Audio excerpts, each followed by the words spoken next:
Now let us take you into a story that begins with silence and blossoms into something unforgettable. The mornings were always the hardest.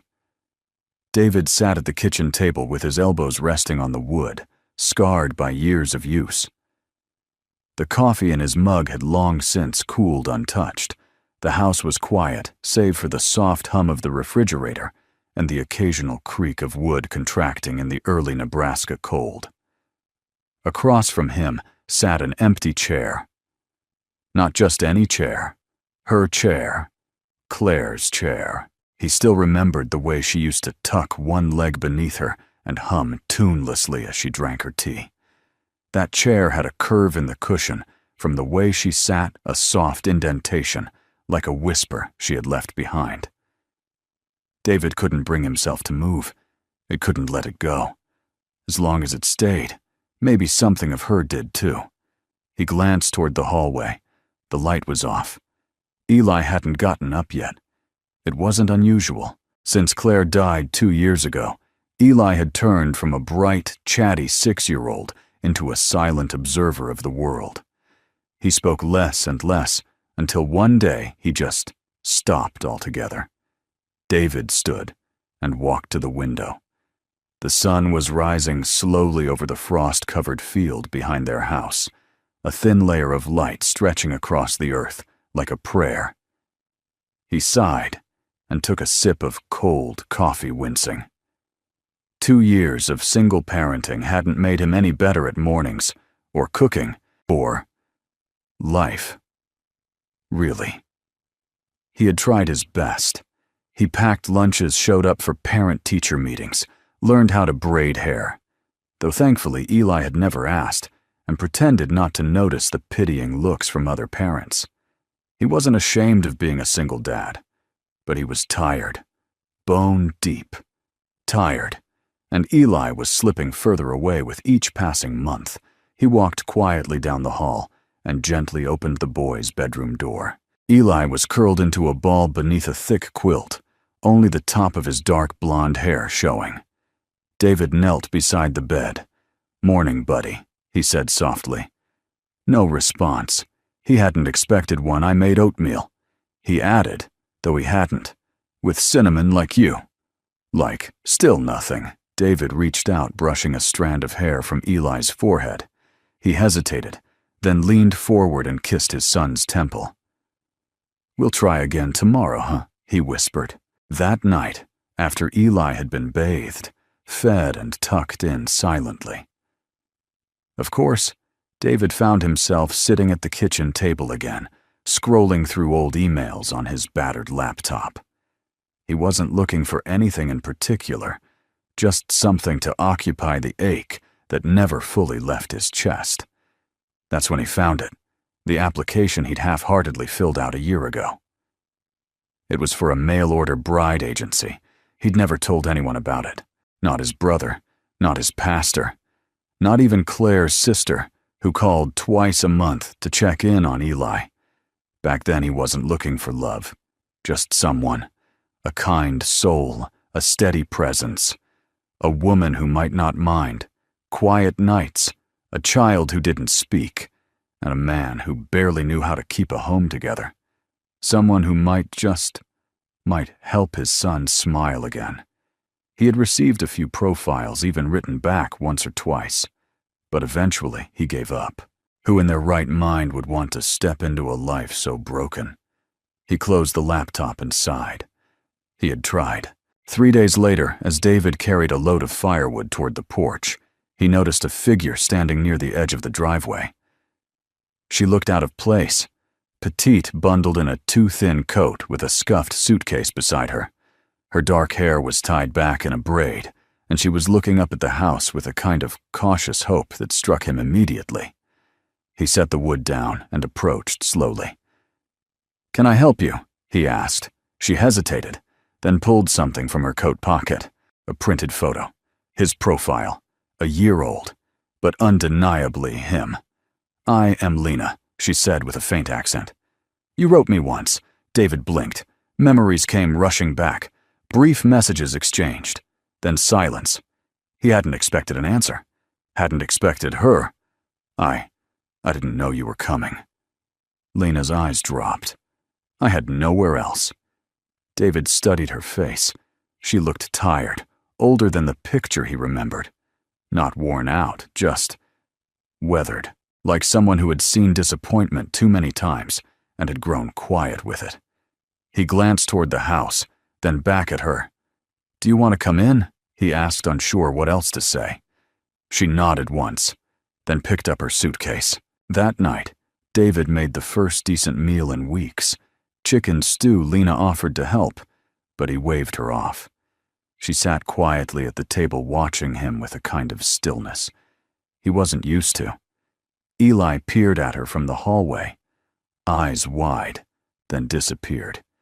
"It's okay," David said gently. "He just takes his time." Lena nodded. "Children know things," she murmured, "even when they don't speak." David wasn't sure what she meant, but something in her tone made him pause.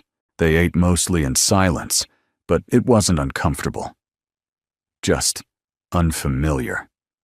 Like the first night in a new house, when David returned to the kitchen to wash dishes, Lena stood and began drying them without a word. They moved in quiet rhythm, the way two people do when words are too fragile and life has already been too loud. As the night drew on, David passed by the kitchen again and saw something that stopped him in his tracks.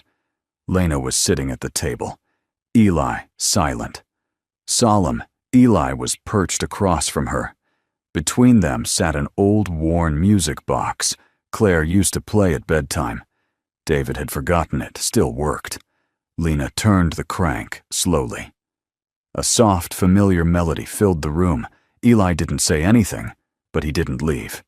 He listened. David stood in the doorway, heart aching.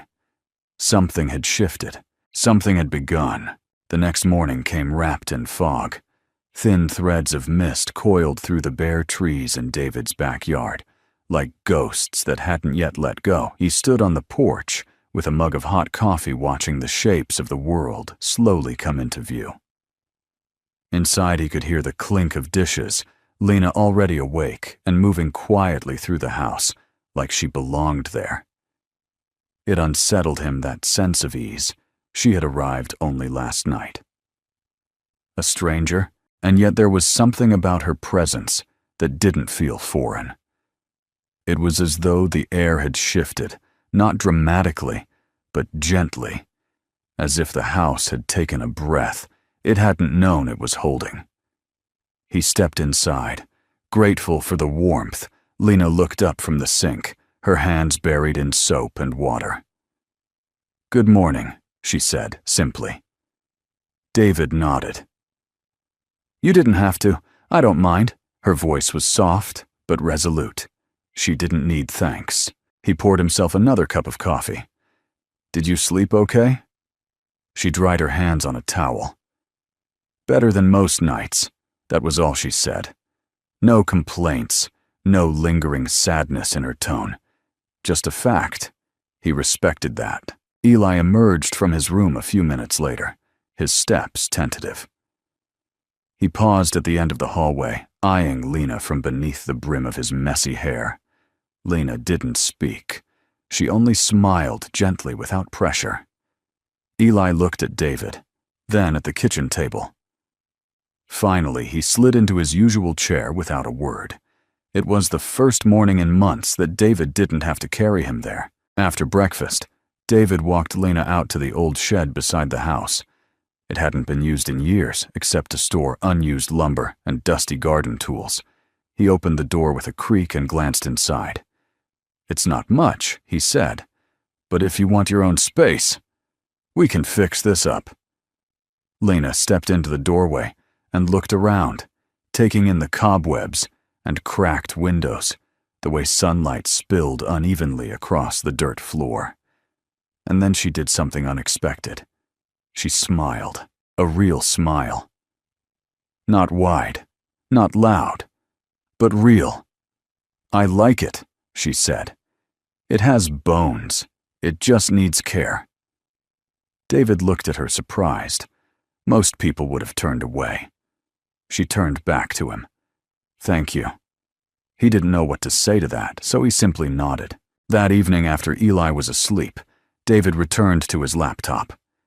He sat in the same spot at the kitchen table, the light overhead casting shadows that seemed to flicker like old memories. Something had been tugging at him all day, a thread he hadn't followed since Lena arrived. He opened his email inbox and searched for her name. There it was. Lena Dobrova, Melunian. Come their message. History was brief, just a few polite exchanges from nearly a year ago. He'd sent her a photo of himself, and Eli explained his situation plainly. He hadn't dressed it up. He didn't know how to sell a broken life. Her reply had been simple, almost painfully honest. "I cannot have children, but I still hope to be part of a family," he had never answered. David leaned back in his chair and ran a hand through his hair. He remembered reading that line and feeling something twist in his chest. Not because he judged her, far from it, but because back then he thought what Eli needed most was a mother who could give him siblings. Someday. Now, watching his boy inch slowly back into life, David wasn't so sure. It hadn't been biology that made Claire a mother. It was the lullabies, the kisses on scraped knees, the bedtime stories told by flashlight under the covers. It was the way she loved endlessly, even when exhausted. And last night, when Lena played that music box, Eli had stayed. David stared at the screen for a long moment. Then he opened a new document. Later that night, as he walked past the guest room where Lena was sleeping, something made him pause. The door was open a crack, and through the narrow space, he saw her sitting at the small writing desk, a single lamp casting a soft halo around her. She was writing, carefully, methodically. Each stroke of her pen seemed deliberate, as though the act itself was sacred. David didn't mean to intrude, but something caught his eye. The envelope she was folding the letter into. It was addressed to herself. He didn't ask the next day or the day after, but the image stayed with him. By the weekend, Lena had begun tending the backyard. What had once been a plot of weeds and dead soil was now neatly raked with tools arranged along the fence, and seed packets laid out in a tidy row. "You really going to plant something?" David asked, watching from the porch. She straightened up, brushing dirt from her jeans. "Yes, even if I won't be here long." "You thinking of leaving?" Lena didn't look at him. "You didn't ask me to stay." He blinked. "I didn't think you needed permission." She finally met his gaze. "I don't. But I won't impose where I'm not wanted." David walked down the steps and stood beside her. The earth was cold, but not frozen, the kind of soil that resisted change, but would yield if given time. "I didn't expect you," he said. "I know. But you're here." She nodded. He looked at the empty patch of land. "So, what are we planting?" Lena smiled. "Something purple.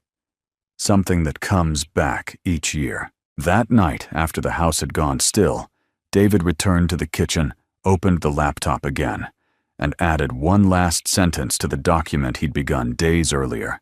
"Not every garden begins with seeds. Some start with silence and the courage to stay." It wasn't just the music box that made Eli stay in the kitchen that night. It was how Lena turned the crank gently, like someone remembering how to pray. The tune creaked and wobbled. Age had warped its notes, but she let it play anyway.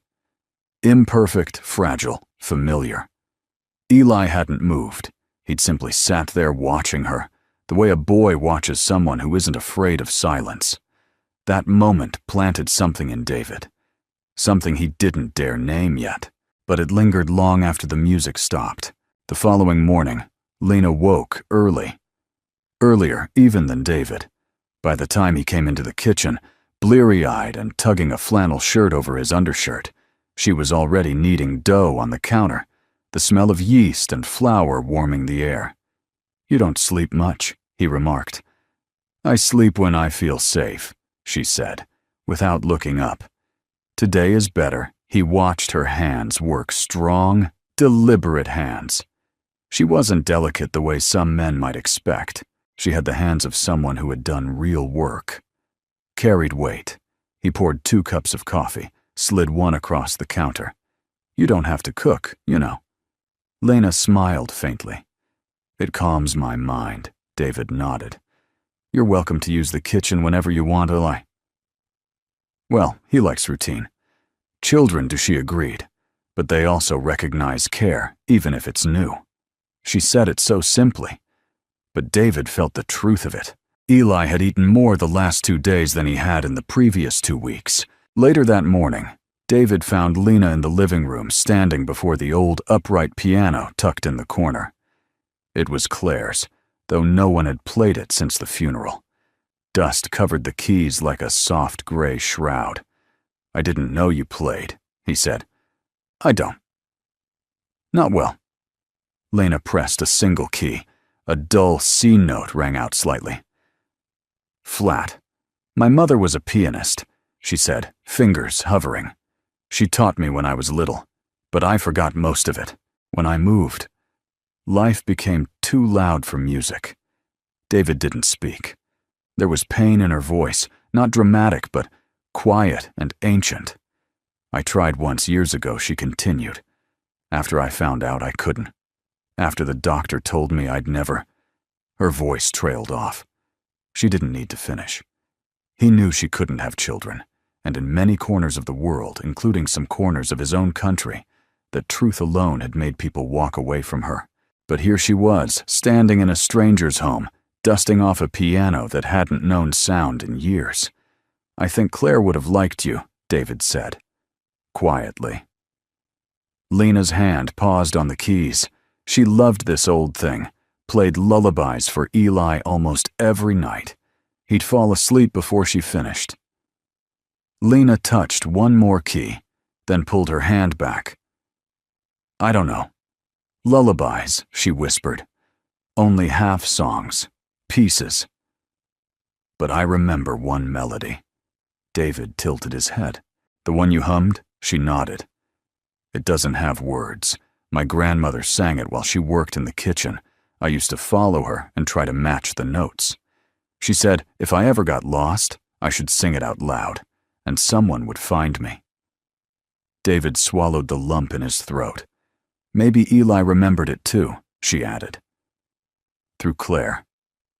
David stepped closer to the piano. Would you play it for him? Again, I will. If he lets me. That night after dinner, Lena sat at the piano. The lamp beside it cast a soft glow, and the rest of the room sank into evening shadows. Eli sat curled up on the rug with a sketch pad on his knees, drawing something in pencil. Trees, it looked like Lena pressed her fingers to the keys. The notes came slowly, unsure of themselves at first. The melody was unfamiliar to David, haunting, gentle, and oddly circular. Like a memory trying to find its way back, Eli stopped drawing. He didn't look up, but his hand stilled on the page. Lena continued repeating the tune, her eyes closed.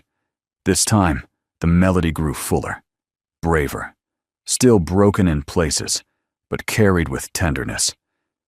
When she finished, she turned her head slightly, as if afraid to break the moment. Eli looked up, and for the first time in 2 years, he smiled. David didn't cry in front of them. He waited until later when the house was quiet and Lena had gone to bed. Then he stepped outside into the cold, the stars bright above him, and let it happen. Not sobbing, not loud, just a few tears that had waited too long to fall. He thought about Claire, about lullabies, about seeds and soil and women with broken songs that still knew how to heal. A few days later, Lena asked if she could paint the shed. David looked up from where he was fixing the back fence. Sure, he said. You want a particular color, something warm, something not gray, he chuckled. That's a pretty open category. She gave him a look that was half smile, half warning. Let me choose. He raised his hands in surrender.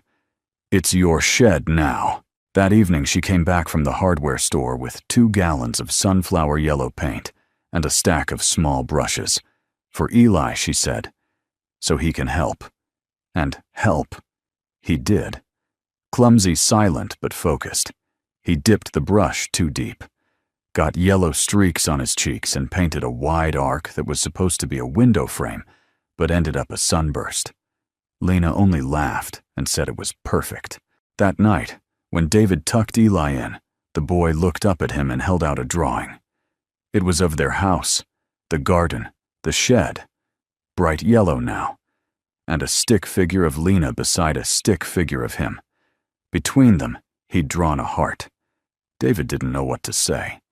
He kissed his son's forehead, then went to bed, wondering when exactly a stranger had stopped feeling like one. The shed was no longer gray. It glowed in the morning sun, like a promise. Sunflower yellow, cheerful and imperfect, its edges lined with uneven brush strokes and tiny handprints, courtesy of Eli. The color stood out against the bare trees and the frost-kissed earth, a small act of rebellion against winter's hold. To David, it looked like hope had finally moved in next door. Lena was already outside, knees in the dirt, her gloves caked with soil. The air was still crisp, but she worked as if it were spring already. Beside her sat seed packets, lavender daisies, wild poppies, flowers that would take months to bloom if they bloomed at all. "You know it's still February, right?" David called from the porch, coffee steaming in his hands. Lena didn't look up. It takes time for roots to find their place. He smiled despite himself. "You sound like someone who knows what she's doing." She glanced at him, then shielding her eyes from the sun. "No, but I'm learning." Inside the house, Eli was at the table, a crayon in each hand, drawing something with intense focus. David walked past and glanced down. It was another garden. This one had taller flowers. Lena was in the middle, wearing a sun hat. David was in the background, holding a watering can. Eli had drawn himself front and center, arms raised, and again, above all three, a single red heart. David felt his throat tighten. "You like gardening now?" he asked. Eli looked up, nodded, once, then returned to his picture. No words, but communication nonetheless. Later that day, Lena sat on the back steps with a small notebook in her lap, sketching out a plan for the garden beds. David joined her sipping coffee. The porch creaked beneath their weight, but the silence between them was easy. "Why lavender?" he asked, nodding toward the packet beside her. Lena's pen paused. "My mother used to grow it. She said it kept the bees happy and the sadness away." David watched her face. She rarely spoke of her past, and when she did, it was always brief, measured, like a woman carefully stepping across ice she wasn't sure would hold. "Did you leave a lot behind?" he asked gently. She nodded. "Not meeting his eyes, not much by the time I left. My mother was gone. My father was not someone I could follow. He didn't press her. He knew what it meant to lose. He knew, too, what it meant to survive the absence of someone you once built your life around. I think Claire would have liked lavender," he said. After a moment, Lena smiled softly. "Then we'll plant extra." That afternoon, David opened the attic for the first time in 2 years. Dust clung to every surface, and the air smelled like mothballs and memories. He wasn't sure what he was looking for. Maybe something of Claire's to offer Lena, or maybe just something that felt like connection. He found an old box labeled Spring Things in Claire's handwriting. Inside were gardening gloves, a pair of faded knee pads, and a small wooden sign that read, "Where love grows, life follows." He brushed the dust from it carefully, then carried it downstairs. Lena was still working when he handed it to her. She turned the sign over in her hands, her fingers tracing the faded lettering. Then she looked up. eyes shining just a little. "I'll hang it by the lavender," she said. As twilight settled over the town, David sat in the living room, reading, while Lena cooked in the kitchen. She didn't ask permission. She never did. She simply began, chopping, stirring, humming softly, like someone who belonged in the rhythm of that space. Eli sat nearby with his sketch pad, occasionally glancing toward the stove, as if hoping for something familiar. When Lena pulled a casserole dish from the oven, the scent of cheese and roasted vegetables filled the air. David raised an eyebrow. "You cook and garden?" "I survive," she replied with a wink. They sat together at the table that night, David, Eli, and Lena. No empty chair. Claire's seat remained untouched, but for the first time in a long time, the space didn't feel like a void. It felt like memory. Lena dished out portions, careful to place Eli's favorite parts in his bowl. He noticed. Didn't say anything, of course, but David caught the way his shoulders relaxed, the way he looked at her hands, with a kind of cautious recognition. Halfway through the meal, Lena looked at Eli and asked, "Do you want to help plant the poppies tomorrow?" He blinked, then nodded. David looked at her eyes wide. That was a yes. Lena smiled. It was. After dinner, while Lena washed dishes and David dried, the conversation turned quieter. "You've done more in 3 days than I've managed in 2 years, David said. Lena paused, then looked at him carefully. "You've kept your son alive. Loved him when it was hard. That's more than enough." David opened his mouth to deflect the compliment, but the words caught in his throat, then continued, drying her hands. "You know what? I noticed about Eli." "What?" "He listens very closely, even when he doesn't speak." "That's a gift, David." "And gifts don't grow from neglect." He turned away. Not because her words hurt, but because they healed something raw inside him. Later that night, as the stars came out, and Lena lit a candle in the shed, David stood at the back door, watching her silhouette move behind the yellow walls. She was placing something near the window. The sign, "Where love grows, life follows." He leaned against the doorframe, arms crossed. The first bloom hadn't appeared in the soil yet, but it had already appeared in them. Saturday morning arrived with a hush. The snow that had threatened all week finally fell in soft sheets, overnight, blanketing the town in silence. Outside, the garden slept beneath its white coat, and even the sunflower yellow shed looked muted, softened by winter's touch.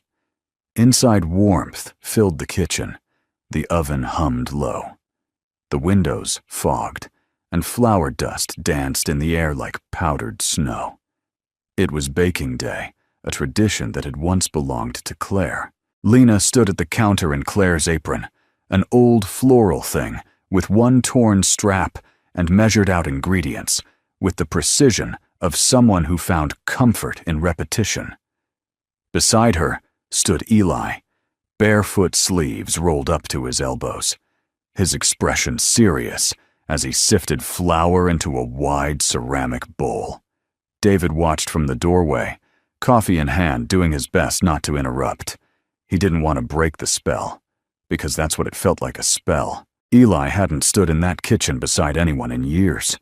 And yet, here he was, elbow deep in flour, glancing up now and then to check that Lena was watching.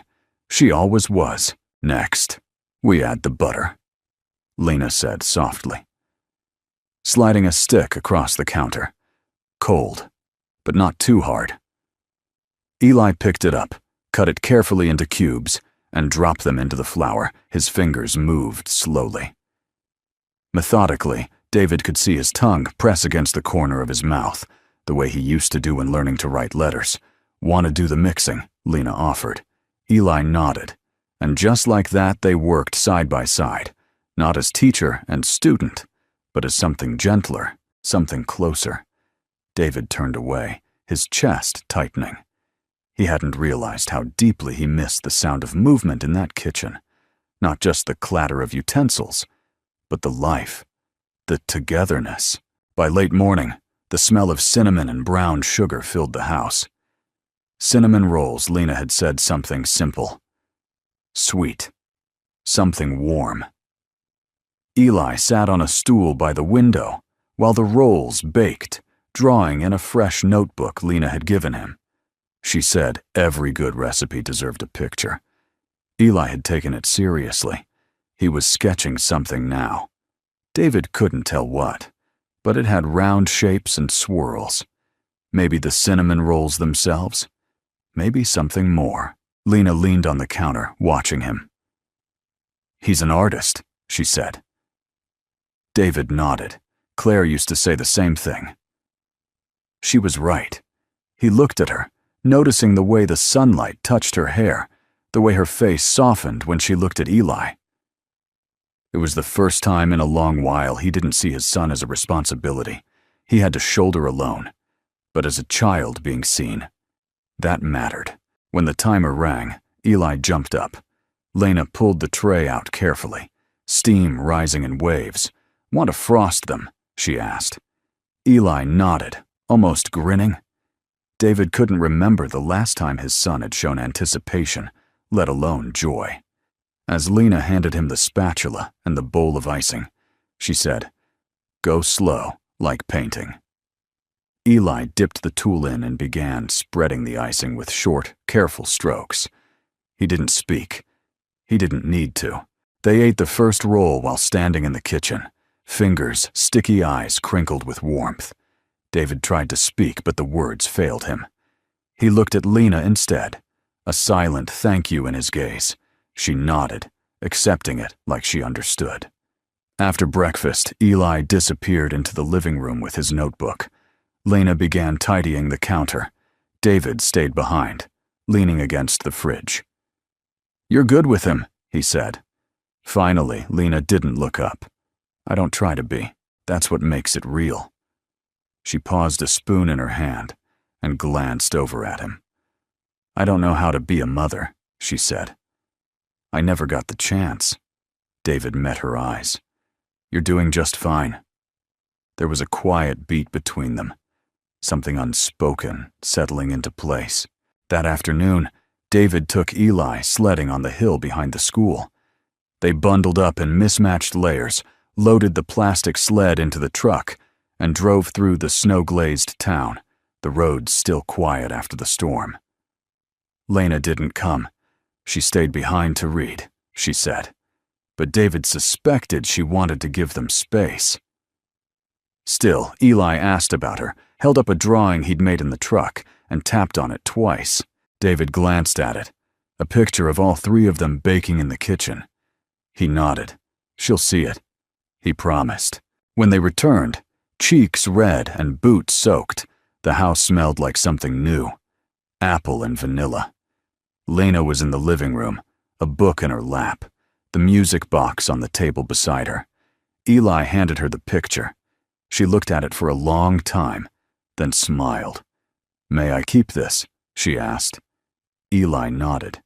Lena placed the drawing beside the music box and said nothing more. That night, after Eli was in bed, David found Lena out on the porch, wrapped in a blanket looking up at the sky. The stars were sharp and brilliant, the kind of night that made you believe in things again. "Do you miss it?" he asked, settling into the chair beside her. "Where you came from?" She hesitated. "I miss what I thought it would become, but not what it was." David nodded. He understood that more than she knew.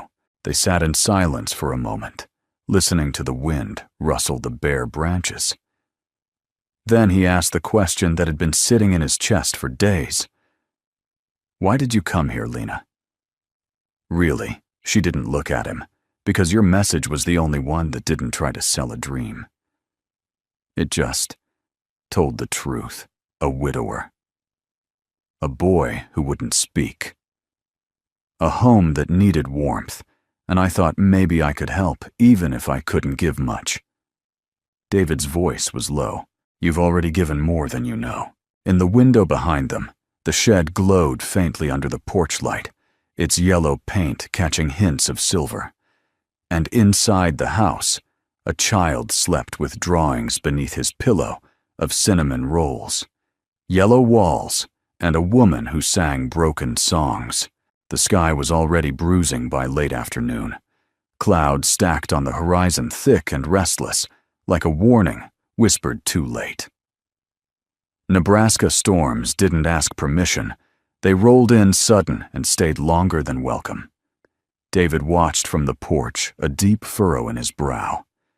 "It's going to hit hard," he muttered. Lena joined him with a dish towel still draped over her shoulder. "Should we bring in the garden?" "Tools," he nodded, "and the lavender trays, too." They moved quickly, Lena gathering gloves and shears, David stacking the bags of soil under the porch awning. The wind picked up, howling across the empty fields, rattling the gutters like loose bones. In the distance, thunder rolled low and steady. Inside, Eli stood at the window, silent as always, but his shoulders were drawn tight. He clutched a small, stuffed rabbit, one of the last things Claire had given him.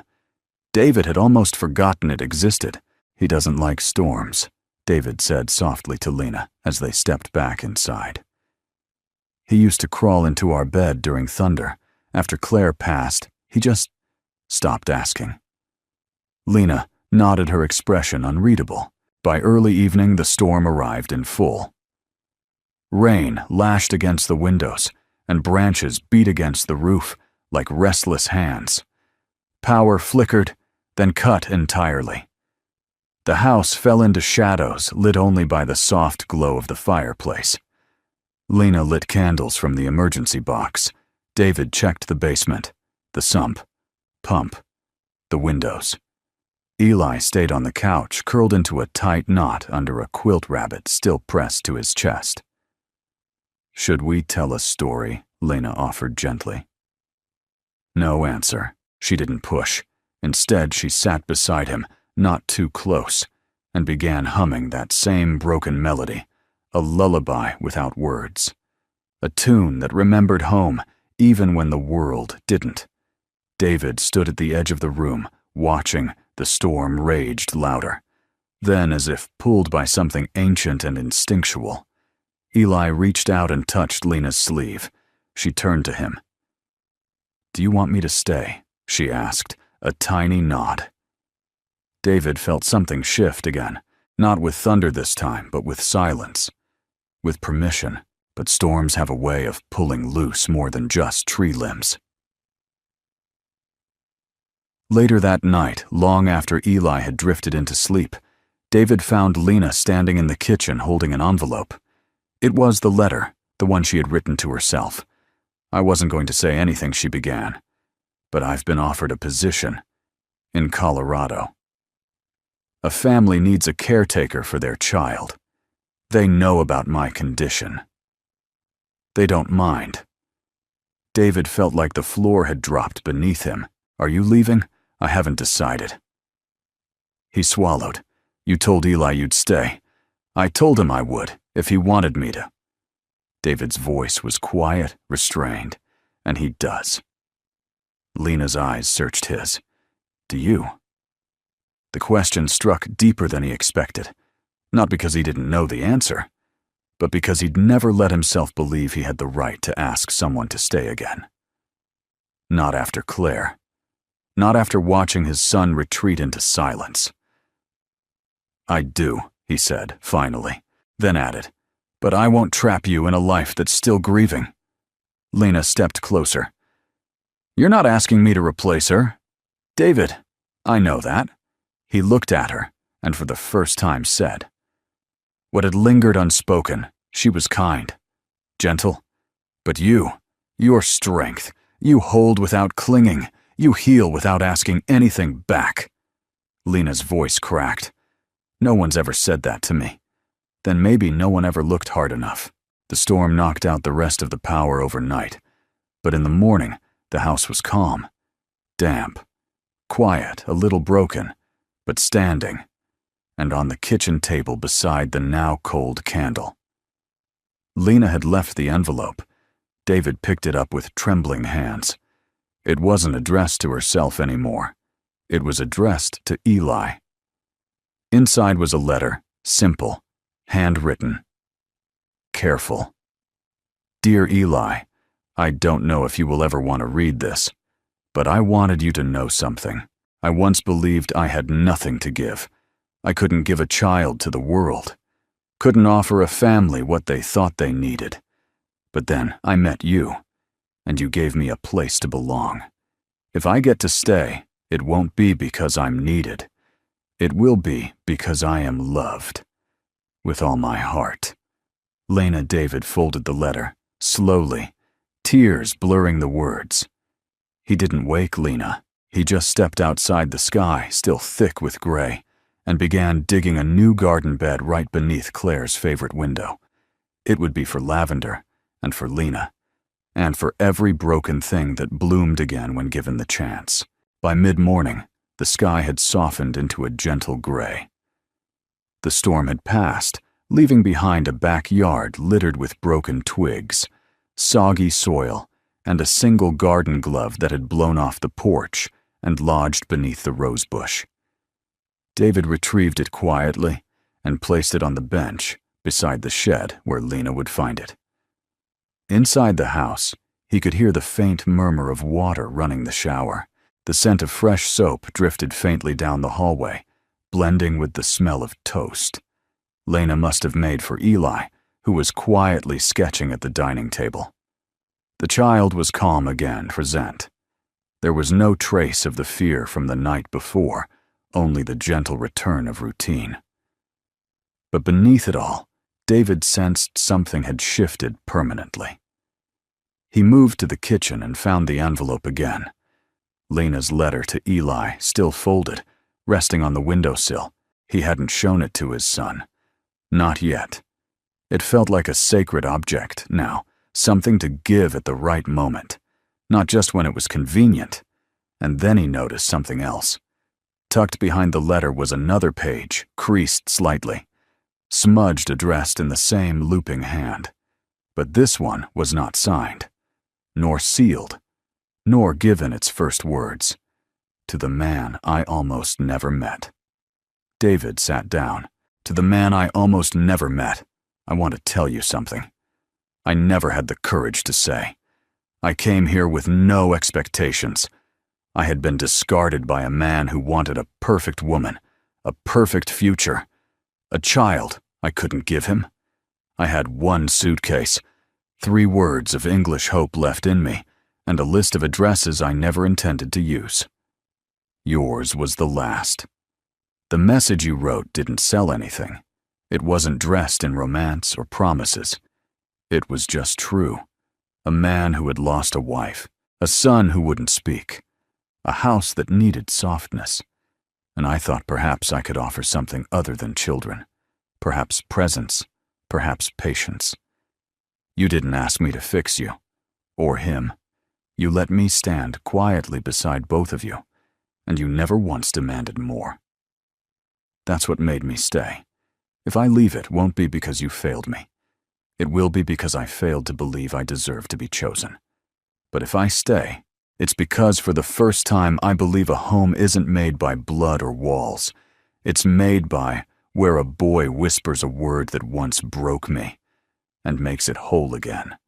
David sat for a long time, the letter resting in his lap, his hands shaking, not from fear, not from grief, but from something older, deeper recognition. She had never sent it, never meant for him to read it, perhaps. But now, having done so, he couldn't pretend. He didn't know. She was still afraid, still carrying a part of herself folded away, waiting for permission to exist. He rose and went to the hallway. The bathroom door was open now. The water off, the sound of soft feet on tile, the swish of fabric. Lena stepped into the hallway in a long cardigan towel in hand, wringing water from her braid. She paused when she saw him. "You read it," she said quietly. "I did." She waited, arms crossed, loosely over her chest. David stepped closer, the letter still in his hand. "I think he said you were wrong about one thing." Her brow furrowed slightly. "Which part?" He tapped the final paragraph. "You said you weren't sure if you deserved to be chosen." Lena swallowed. I think he continued, voice steady. "You've been choosing us since the moment you knocked on that door, when you folded Eli's laundry, when you played the music box, when you taught him to frost. Cinnamon rolls," a long pause. "You've been giving Lena again and again. Maybe no one ever stayed long enough to tell you, but we see it." "I see it." She didn't cry, but she stepped forward and placed her hand over his. "Then let me stay, without question, without a role. Just let me be part of it." David nodded, breath catching. "You already are." Later that afternoon, they hung Claire's wind chimes back up on the porch. It had taken David months after her death to take them down. The sound was too sharp, too full of memories. Now, as they clinked lightly in the breeze, the melody felt like something softer. Permission Eli helped too, holding the bass steady as David secured the hook. He didn't say anything, but when the wind blew and the chimes sang, he smiled at Lena. Just once, then went back inside to draw. That evening, as the sun dipped low and painted the snow gold, Lena stood outside near the edge of the garden, a trowel in her hand and a bucket of new bulbs beside her. David approached, hands in pockets. "What are you planting now?" he asked. "Early daffodils," she said. "They bloom when the snow is still on the ground," he chuckled. "Seems ambitious." "They're brave," she said. "They come even when they're not sure." "It's safe yet." David looked at her. "Sounds familiar." She glanced up and smiled, cheeks pink from the cold. "Do you want help?" She paused, then handed him the second trowel. "Only if you're willing to get your hands dirty." He knelt beside her. "I've been in the dirt for years," he said softly. "I'm ready to grow something." As they worked side by side, the wind carried the sound of chimes across the yard, and beneath their fingers, the earth wet, uneven. Scarred began again. The frost gave way to dew.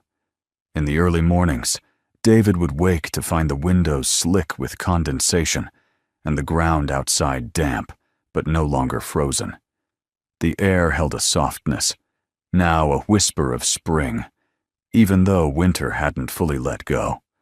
March had arrived, and with it, the garden began to breathe again. Lena stood by the back fence, her boots planted in the wet soil, sleeves rolled up to her elbows. The beds had been raked, turned and lined. Stakes were hammered. Rows were measured with twine, not perfectly straight, but carefully placed. She had drawn a sketch on paper. Eli had helped color it, and pinned it to the shed door like a blueprint for healing. David joined her with a thermos of coffee. "She's beautiful," he said, nodding toward the space. "Who this garden? It's hers, isn't it?" Lena looked up. "Claire's," he nodded. Lena wiped her brow. "I don't want to replace her." "David, you're not," he said. "You're building what she dreamed of."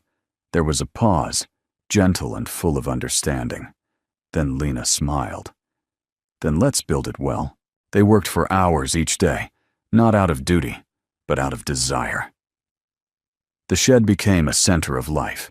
Tools hung neatly a small shelf with seed packets and a mason jar full of pencils and notes. Eli added labels to each row with hand-drawn signs, lavender sweet peas, sunflowers, and Hope, his own made-up flower scribbled in blue crayon. No one corrected him. Hope could grow anywhere, after all. On the third Saturday of March, David brought down a box from the attic. It was one he had avoided for a long time. Inside were old gardening books, Claire's gloves, her floppy sun hat, and a journal labeled Planting Notes. Year 1, He brought it to Lena. "Would you like to read it?" he asked. She took it with reverence. "I'd like to continue it," she replied. That evening, after Eli had gone to sleep, they sat on the porch as twilight settled the horizon, painted in soft oranges and lilacs. Lena held Claire's journal in her lap, gently flipping through the entries. Some organized, others scattered with doodles and pressed leaves. "I didn't know she was so funny," Lena said softly. David smiled. She had a very dry wit. Most people didn't notice until they were already laughing. She wrote about planting roses. "But there are none here. She always meant to," he said. "Life got in the way." Lena traced the page. "Would it be all right if I planted them for her?"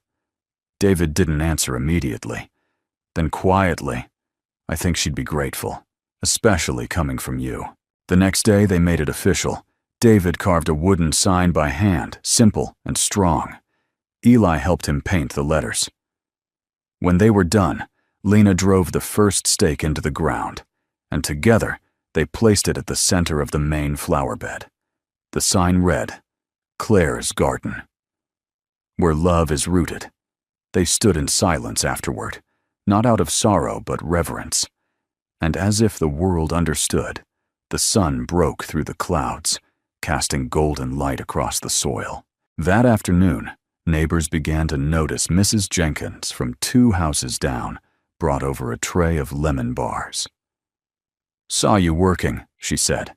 "Figured you'd earned something sweet." She lingered longer than usual, chatting with Lena about seeds and weather and where to buy the best compost. Word spread. People stopped by to admire the progress. Someone donated a bench. Another left 2 bags of mulch. No one said it aloud, but something had changed. It wasn't just a family growing anymore. It was a home being restored. That evening after dinner, Eli climbed onto Lena's lap with his sketch pad and pointed to a drawing he had made. It showed the garden in full bloom, but this time there were 4 figures standing in it. David, Lena, Eli, and a 4th, a woman in a wide-brimmed hat waving. Lena looked at him, tears welling. "Is that Claire?" she whispered. Eli nodded, then did something unexpected. He leaned into her, resting his head against her chest. David watched from across the room, his heart full and aching all at once. Something in him settled, not moved on, but made peace. That night, as the wind stirred the chimes and the moon cast soft light across the beds of newly turned soil, Lena returned to the shed and opened Claire's journal one more time. She turned to the last page, and in her own handwriting wrote, March 18th. Today we named the garden. We did not name it for ourselves. We named it for a woman we never stopped loving. And somehow she is still here. In the child who smiles, in the man who watches with quiet eyes, in the soil that forgives. "Tomorrow we plant roses, for her, for us, for the things we choose to grow together." Spring didn't arrive all at once in Nebraska. It crept in shyly, one warmer breeze, one sprouting crocus, one bird daring enough to sing again. By April, Claire's garden was a miracle of transition.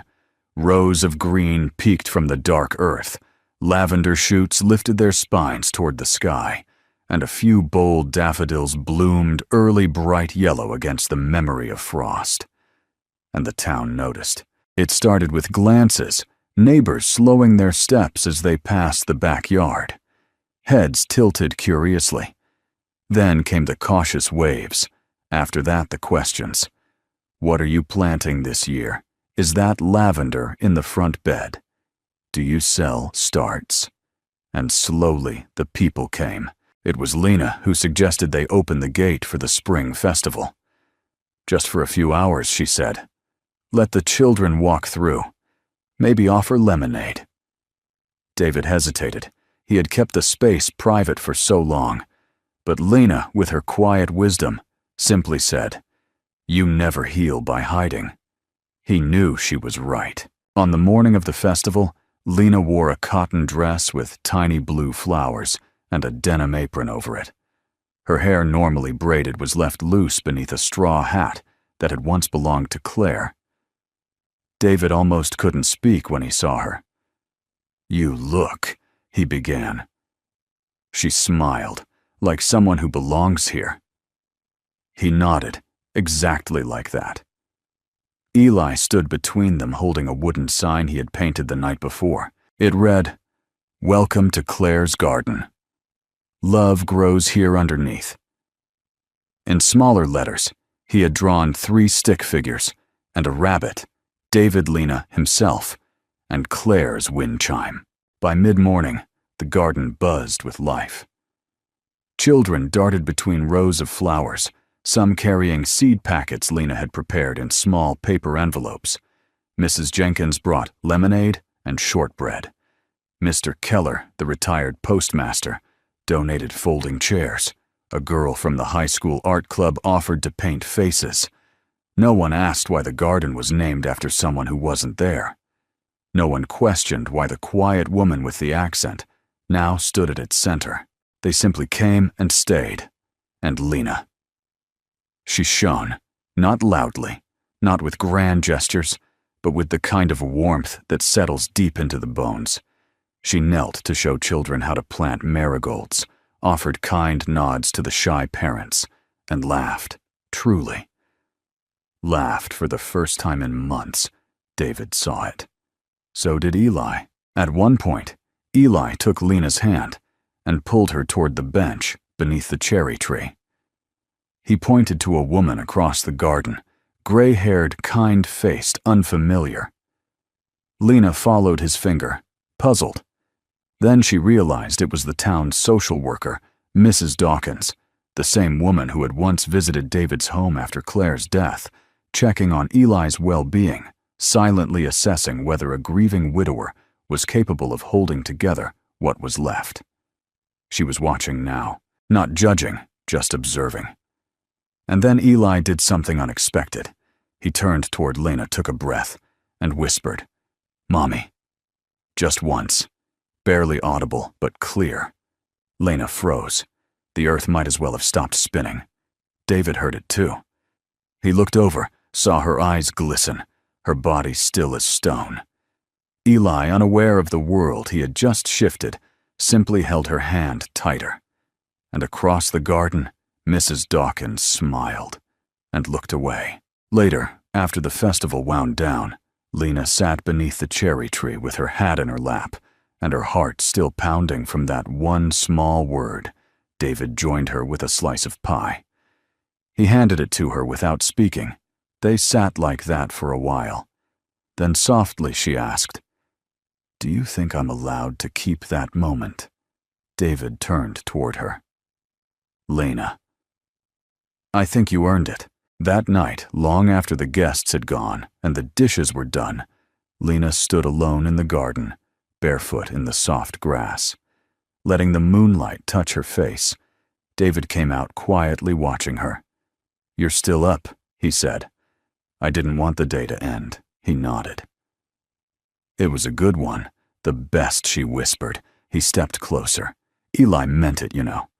She turned to him, eyes wet.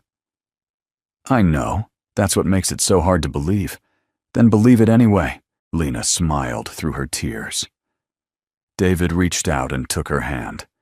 They stood in silence, surrounded by the scent of earth and lavender beneath a sky vast enough to carry every word that had ever gone unspoken. The cherry tree had never bloomed like that before. It stood in the center of Claire's garden, tall, graceful, and fully alight, with pink-white blossoms that fluttered in the spring breeze, like thousands of whispered blessings.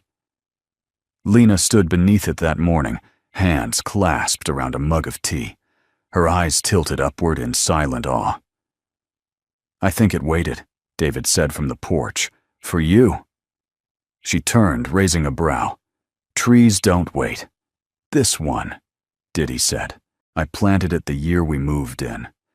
It never bloomed like this, Not even when Claire was here. Lena stepped closer to him. Maybe it just needed a different kind of love. The idea came from Eli. They were sitting together in the living room one afternoon, Lena sorting seeds. Eli sketching beside her when he tapped her wrist and handed her a new drawing, a tree, the cherry tree, and beneath it 3 figures again. But this time, they were dressed in something different. David in a suit, Lena in a dress, Eli holding both their hands. A heart floated above them. Lena stared at the image for a long time. Then she looked up at David, who had just walked in from the yard, hair dusted with pollen. Eli held up the picture, wordless. David blinked, then smiled. "Well," he said softly. "Looks like the boy has spoken." There were no invitations, no formal announcements, just one morning where David carved a small date into the bench beneath the cherry tree, and Lena pinned a single white ribbon to the post beside it. They told Mrs. Jenkins, of course, because she would never forgive them if they didn't. She told everyone else. By that Saturday afternoon, the garden was filled with familiar faces. Neighbors, teachers, the grocery store clerk, even Mrs. Dawkins returned this time with a small wrapped box and a hug for Lena that lingered longer than expected. Someone brought folding chairs. Someone else brought cake. David wore his best shirt. Lena wore a linen dress she had once kept folded at the bottom of her suitcase, the one she told herself she'd never wear again. And Eli, he wore a bow tie, crooked perfect. They stood beneath the cherry tree just before sunset. Blossoms falling like confetti, air sweet with lavender and sugar and soil. There was no officiant, no ring bearer, just words, quiet, true, and shaped by everything they had survived. David took Lena's hand and said, "You walked into this house carrying nothing, and somehow you gave us everything back." Lena's voice trembled as she replied, "You opened a door for a stranger, and now I walk through it every day into a home." They exchanged rings, simple silver, nothing flashy, but they shone all the same. Afterward, they danced on the grass, while an old record player spun quietly on the porch. Children chased fireflies. Neighbors sipped lemonade and told stories. The wind chimes sang like distant bells. At one point, Eli stood up on the bench and cleared his throat. The crowd hushed. He didn't speak, but he held up a sign he had drawn on cardboard. It read, "I love you." Mom gasps, tears, applause. Lena covered her mouth. David wrapped his arm around her shoulders, and in that instant, it no longer mattered how they had come together, only that they had. That night, after the guests had gone, and the moon had risen high above the sleeping garden, David and Lena sat on the porch, in the quiet. Their hands were still clasped. "I never thought I'd do this again," David admitted. "Mary," she asked Hope. He said Lena leaned her head on his shoulder. "It takes courage." He kissed the top of her head. "No, it takes you." She smiled in the dark. Across the yard, the cherry tree shimmered in the moonlight, petals dancing like they had waited a lifetime for this day. In Claire's journal, Lena wrote, "That night, April 29th, today under a tree that once held only silence, we spoke new vows into the earth. They were not declarations of perfection, only of presence, of choosing again and again. This garden began with grief, but it blossoms now with belonging. Summer arrived without announcement. It simply was one morning. Sunlight already warming the porch railings before breakfast, the lavender in full defiant bloom, and the sound of Eli's laughter floating through the garden like birdsong. He laughed more now. Not often. Not loudly, but enough to fill the rooms that once echoed with silence. The garden had become a living memory, part tribute, part sanctuary, and entirely its own kind of miracle. Daisies lined the pathway, sweet peas climbed the fence. The roses Lena had planted for Claire bloomed in soft, solemn bursts near the bench, like grace returned. Eli spent his days drawing in the shade of the cherry tree, which no longer stood as a monument to loss, but as a keeper of vows. Its branches now held wind chimes, paper lanterns, and tiny birdhouses Eli had painted himself. Lena watered. Each morning. David mowed on Saturdays. They shared chores, meals, stories of life, no longer defined by what they had lost, but by what they had chosen. One morning in early June, Eli ran to the kitchen holding something small in his cupped hands, a bloom.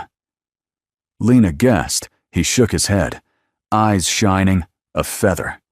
He opened his hands. Inside was a ladybug, its red shell gleaming like glass. Lena leaned in. That's Lucky David seated at the table with his coffee looked up. Only if it stays. Eli held it out. The bug climbed onto Lena's fingertip and paused, and then, as if understanding it, flew circling once, then landing on the windowsill beside Claire's old planter box. Eli whispered. It stayed. Lena felt tears prick her eyes, not from sadness, but the kind that come when a wound finally closes. Later that week, the town's local paper came to interview them. Not for a headline, just a human interest story, the kind people read over breakfast and smile at. Family revives forgotten garden in heart of town. The journalist, a kind-eyed woman in her 50s, asked questions. Softly, took photos, gently, and never pushed. What do you call this place? She asked. David glanced at Lena, then at Eli. The boy answered. Home. That night, after the article ran and neighbors dropped off congratulations, Lena returned to the shed, the place that had once been offered as a spare room and now felt like a second heartbeat of the house. She opened Claire's journal, which now included pages in two distinct handwritings, past and present, loss and love. She turned to a fresh page and wrote, June 12th. I used to think a garden needed seeds to grow, but some blooms come from something quieter, from kindness, from choosing to stay, from whispers that become names and strangers who become family. This garden began with goodbye, but it lives now in every hello. And I live here too. Truly, she closed the book and didn't cry, because there was nothing to mourn, only everything to hold. Weeks later, Lena found herself walking alone near the far edge of the yard, where wildflowers had crept past the neat beds and into the untamed grass. There, growing on its own, not planted, not expected, was a single bloom, a pale pink peony, soft and full. Claire's favorite, Lena knelt beside it, touched its petals. I see you, she whispered. You stayed. She didn't pick it. She let it remain exactly where it chose to be, like her, one evening near the end of summer, as the sky painted itself in golds and rose. Lena, David, and Eli sat beneath the cherry tree, their shoulders touching their hands, tangled like roots. Eli turned to Lena and asked softly, his voice stronger now, but still careful. Will it always be like this? Lena looked at him, then at David, then said, It will always be what we keep choosing. Eli thought about that, then nodded and whispered, Then I choose you. The wind picked up, the chimes sang, and somewhere between the lavender and the roses, between the ache of what was lost and the wonder of what had been found, the garden bloomed again. And this time, it never stopped. If this story touched you in some way, we'd love to know where you're watching from. Just drop a comment below.